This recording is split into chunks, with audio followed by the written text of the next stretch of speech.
So I just wanted to talk about why I use the King James version of the Bible, and I sometimes also read the Geneva Bible. But I just want to start by explaining that I'm actually doing this from memory and from all my research and everything I've watched on YouTube, on documentaries, and in other places. So just if I make a mistake, forgive me, and if I pick up a mistake, I'll try and correct it. Okay, but let's just go through a bit of history. But in fact, before I do that, I think it's very important to explain that there are only really two Bibles. So in English, there are hundreds of versions of the Bible, which many say are actually counterfeits. And I would say that's a very good way of explaining what they are, or good way of describing them. Some of what we call Bibles are actually counterfeits. Just like with currency, what we call money, which is just printed paper. There's genuine money, and then there's counterfeit money. Okay, so yeah, so just like how there's genuine currency, there's also counterfeit currency, and when God does certain things, the devil counterfeits those things. So God inspired certain men, 40 of them to be specific, to write his word down. The devil fought against that, and because he couldn't destroy God's word, what he did is he counterfeited God's word. So there's God's genuine word, and then there's their counterfeits. So I was explaining that there are really only two streams of Bibles: the genuine and the genuine and the fake. So if we go back to history, we find that when God inspired those 40 men to write the books of the Bible, there's what is called the canon of God's word, which is those 66 books. And how it was decided that those 66 books were going to be in God's word, whereas some other books were actually discarded, such as the what are those books called, that the apocryphal books which are believed by Roman Catholics, which are not inspired. There were a lot of Jewish fairy tales. Those were not included in God's word, or in the books of the Bible, because they were found to be uninspired. There was a council in Jerusalem where all this was decided. So some will say that the Catholic Church gave us the Bible. That's totally wrong, and it's actually a deception. The Catholic Church has always fought to destroy God's word, and I'll get into more detail later about that. So when the books of the Bible were put together and we ended up with those 66 books, there were many copies of each individual of each of those 66 books that were copied and written down, and eventually the originals were lost. Okay, but we had many accurate copies, which were found in various parts of the world, because even the Waldenses had accurate manuscripts of God's word. And then we have the Dead Sea Scrolls as well, which were preserved and then found later on by I think some herd boys that were looking for their goats or something. And then we had other copies which were found in different parts of the world. But when God's word was put together, and we know that the Roman Empire also fought against God's word, and that's why they persecuted Christians by throwing them into the Colosseums, and Nero persecuted Christians and blamed them for starting the fires that burnt Rome, when actually it was Nero's people that started the fires. That's why Nero didn't do anything to stop the fires, because he had actually started that. Similar to what Adolf Hitler did when he got the Reichstag building burnt by his own by Nazis, and then blamed the fire on someone else.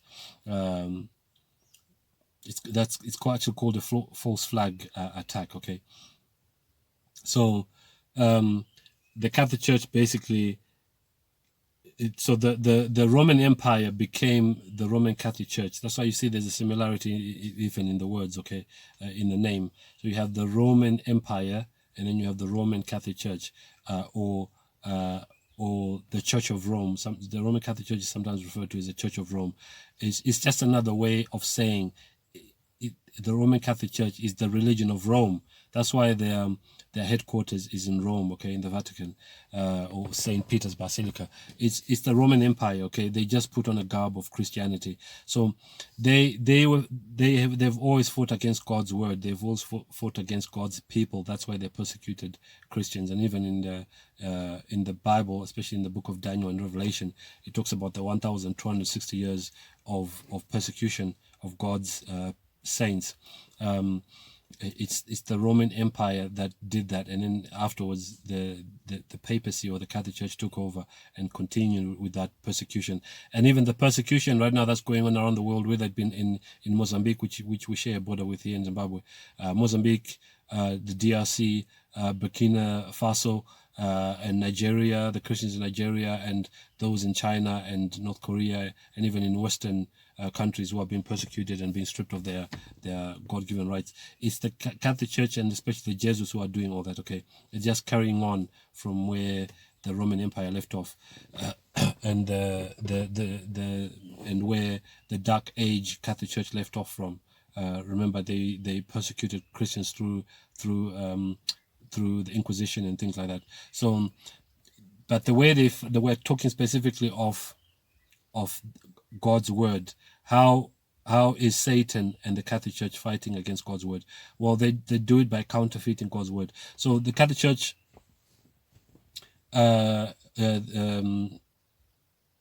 of years ago, I think even in early centuries, they had their own Bible translated, in which they put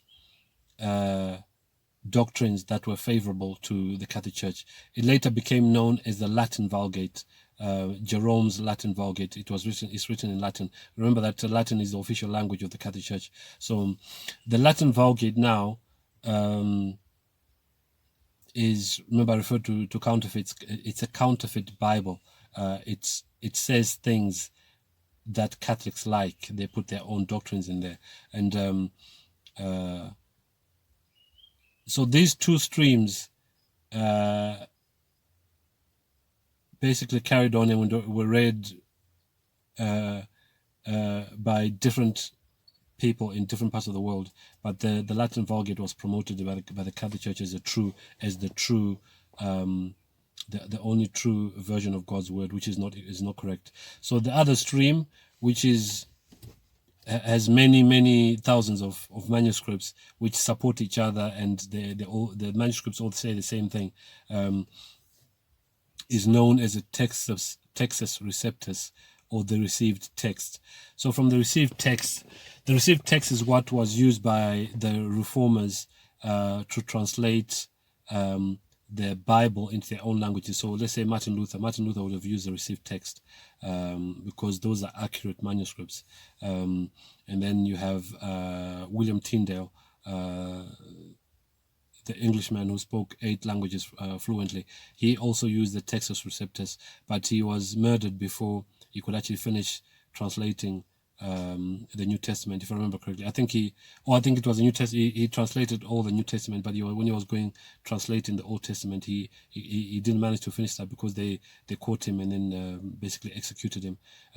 But his work was finished off by his friend called Miles Coverdale. So although I've said that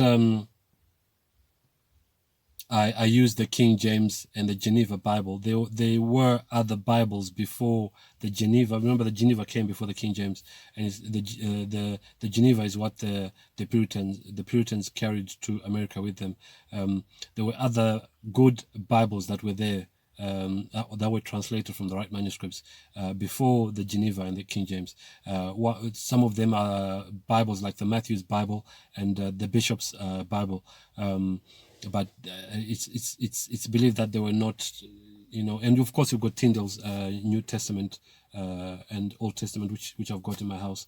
But like I said, the Old Testament was finished off by Miles Coverdale.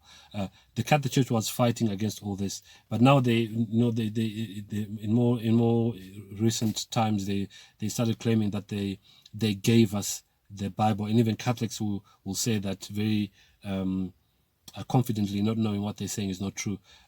That's why it was difficult for Martin Luther and the other reformers to get a copy of the Bible. Martin Luther only came across the Bible after he found it chained to the church. That's how he managed to get a copy and read it. So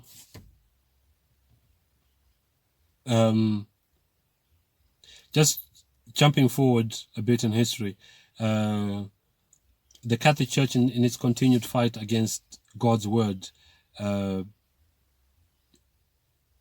this is after some of this was after the creation of the Jesuits. They started claiming that certain manuscripts had been discovered which were older than those from the received text. Remember, the received text are the manuscripts, the many thousands of manuscripts that agree and are accurate. The Catholic Church started saying that they had found older manuscripts which were, and the argument is that older is better, So in 1844, it was claimed that the Codex Vaticanus was discovered in the Vatican Library, and I use the word "discovered" very lightly because obviously that was just a staged thing. How can you discover something in a library? I know the Vatican Library is very large, but you can't say that you've discovered something in a library. They should have known it was there all along, especially as the claim is that the Codex Vaticanus is one of the oldest manuscripts, and bearing in mind that the Catholic Church claims to be the only true church. Well, if you have the oldest manuscripts, they should have said that from the beginning. Don't forget that the Catholic Church has always forged documents, including the donation of Constantine, which they forged, and in the document it says that they claim that Emperor Constantine had handed over certain parts of Western Rome to the papacy and all this stuff. And even after it was proved to be a forgery, the Catholic Church continued to use that document. So yeah, the Catholic Church has forged many documents, and I believe some of these so-called Gospel of Judas and Gospel of such and such a person, I believe those are forged documents. I don't even pay attention to those things, but so it was said that that Codex Vaticanus was in quotes discovered in the Vatican Library, and then later on there was a man called Constantine Tischendorf, who I suspect was a Jesuit. He went to meet with the Pope, and then from meeting the Pope, he seemed to have had the Pope's blessing, and he went to a place called Mount Sinai, where there was I think it was a seminary where there were monks there, and he said he found monks throwing Bible manuscripts into the fire, and he stopped them, and basically from there he said he's just discovered that these were also old manuscripts, and later on those manuscripts were said to be were called Codex Sinaiticus. So these two now, Codex Vaticanus and Codex Sinaiticus, are the manuscripts that are being used to translate, or were and are being used to translate most modern Bibles, especially English Bibles. So another fact of history is that all Bibles, or most Bibles that have been translated from about 1890 onwards, have been translated from the Codex Vaticanus and Codex Sinaiticus. And I know that there are other manuscripts as well that were produced by Westcott and Hort, who also claimed to be Protestants, but they were not. Perhaps there were even Jesuits as well. Some of their manuscripts have also been used to translate Bibles. So, which Bibles have been translated from these erroneous, inaccurate Roman Catholic manuscripts? We have Bibles such as the ESV, NIV, New International Version, or New International Perversion. We have the American Standard Version. We have the Revised Standard Version. We've got the Good News Bible. We've got the Living Bible. We've got I think I'm right about the Living Bible. Many modern translations of in quotes the Bible have been translated from these basically Roman Catholic manuscripts. So just going back as well, I forgot to mention something very important. So the gunpowder treason plot where Guy Fawkes and his friends, including a Jesuit priest called Henry Garnet, were trying to blow up King James and the Protestant English Parliament, because at that time the work of translating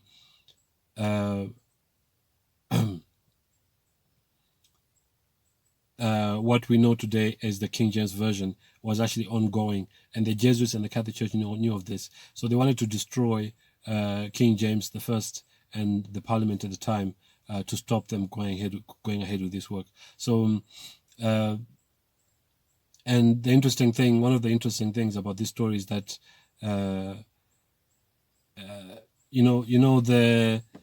the very first edition of the King James Version came out in 1611, but a few years earlier, and in 1582 or 1584,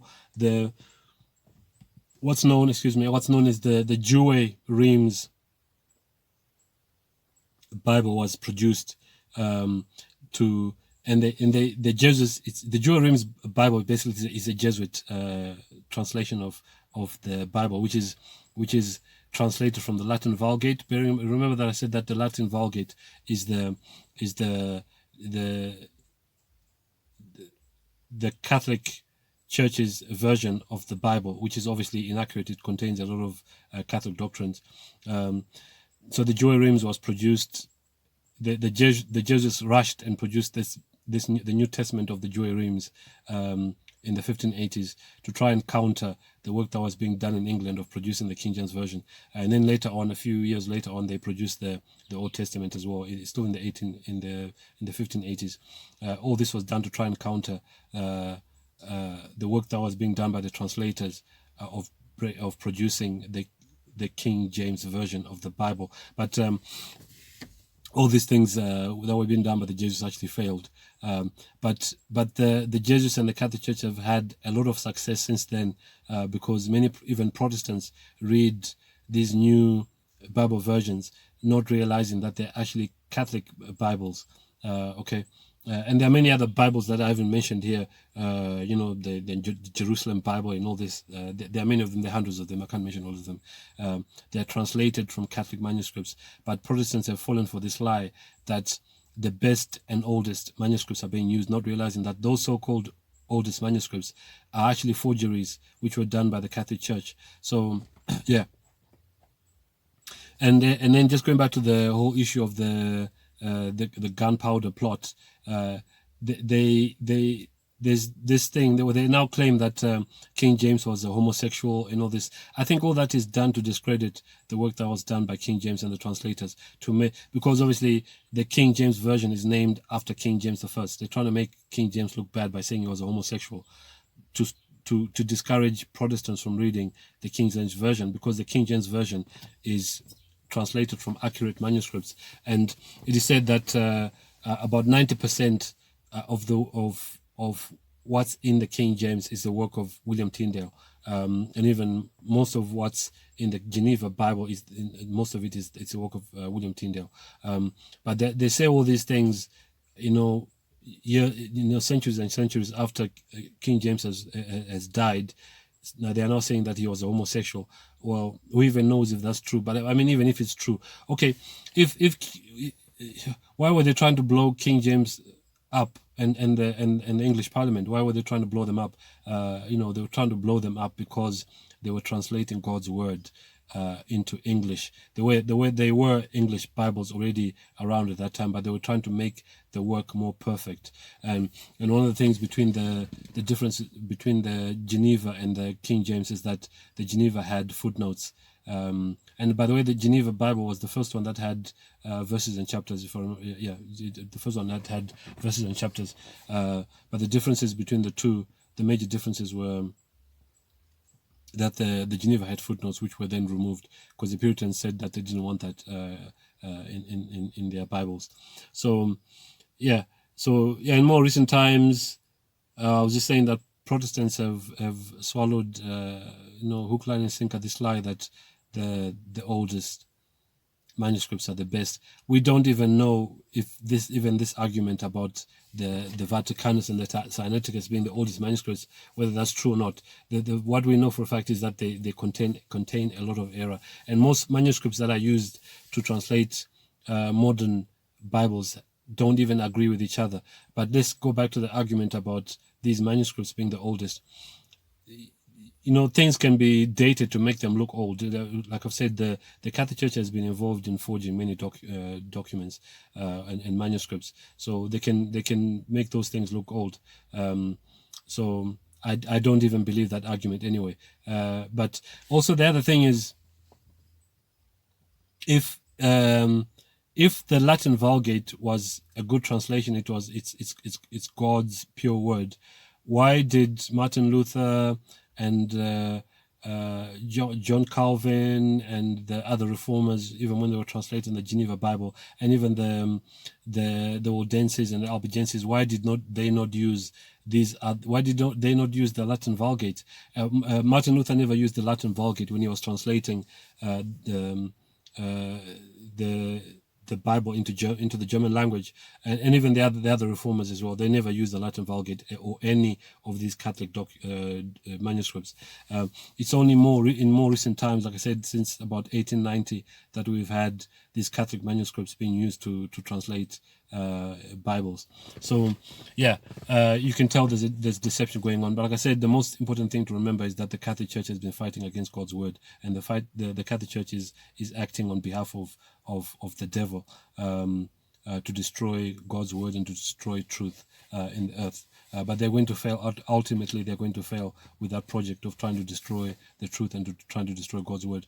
Because the King James Version is actually one of the most popular and best-selling Bible versions ever.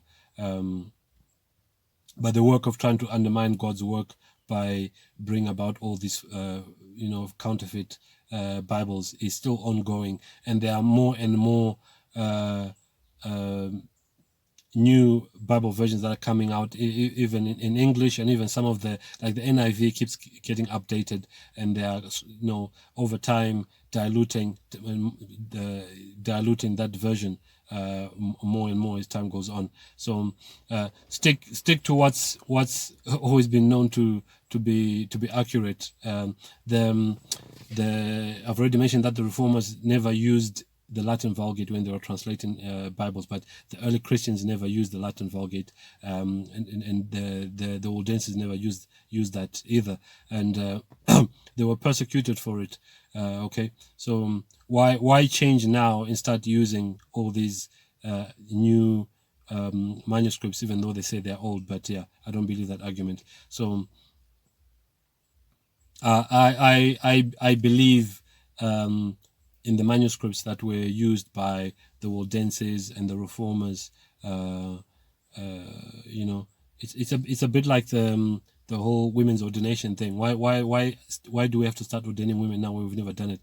Same argument. Why do we need to start using Catholic manuscripts to translate God's word when we've never used that before? We've always used the Textus Receptus until more recent times. Like I said, all this is happening due to infiltration, and all the organizations that are behind the translation of Bibles. Some of them, they have these board members and all the directors and stuff. A lot of them are Roman Catholics, even Roman Catholic priests and homosexuals and stuff like that, who don't even believe in God's word in the first place. So that's my reason for using the KJV and the Geneva Bibles.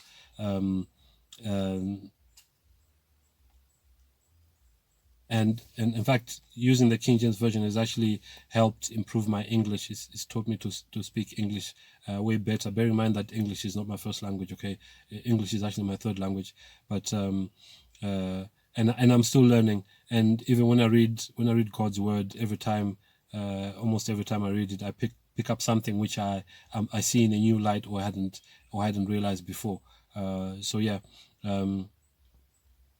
And in fact, the other thing, one very important thing is that a lot of what's going on in the world is basically a war that's going on against God's word. Because remember, there's the Protestant Reformation, of which some will say the Protestant Reformation started in 1517, when Martin Luther nailed the 95 Theses to the church door in Wittenberg. That's not true.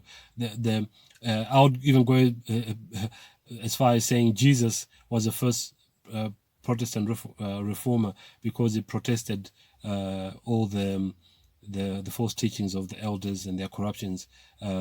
But if you want to disagree with that, that's fair enough. But we maybe the fact is the Waldenses actually started the Reformation. So, and the Waldenses existed before the Catholic Church ever existed. So that's why there's this slide that Peter Waldo, there was a man called Peter Waldo who was a Waldense. They'll say that the word Waldenses comes from the word Waldo, from the name Waldo, which is not true. The Waldenses existed before the Catholic Church, and that's why the Catholic Church sought to destroy them, because the Catholic Church claims that they were the first, they're the first Christian church, and they're the only true church. Yet, when you go to the book of Revelation and you read about the seven churches, the Catholic Church is not mentioned there. So a lot of deception, but a lot of what's going on, I was just saying, a lot of what's going on in the world is to do with this war that's going on against God's word. Satan has always been fighting against God's word from the time that Adam and Eve were alive in the Garden of Eden. So because there's a Reformation and then there's a Counter-Reformation. So the Counter-Reformation is actually the Catholic Church fighting against God's word. But I hope that will help you for those who maybe who were using these erroneous, inaccurate Bible versions. I'm hoping this will help you to understand that you are basically using Roman Catholic Bibles. Okay, the early Christians and the Reformers never used those Bibles, and they never, those who were involved in the work of translation never used the Catholic manuscripts. They never used Catholic Bibles like the Latin Vulgate. So that's a bit of history and the reason why I use especially the King James, but also sometimes the Geneva, because those are translated from accurate manuscripts, commonly known as the Textus Receptus, or the received text. So I'm hoping it will help you in your decision when you're deciding which Bible version to use. But I don't want this video to get too long. I'll end it there, and then I'll see you in the next video.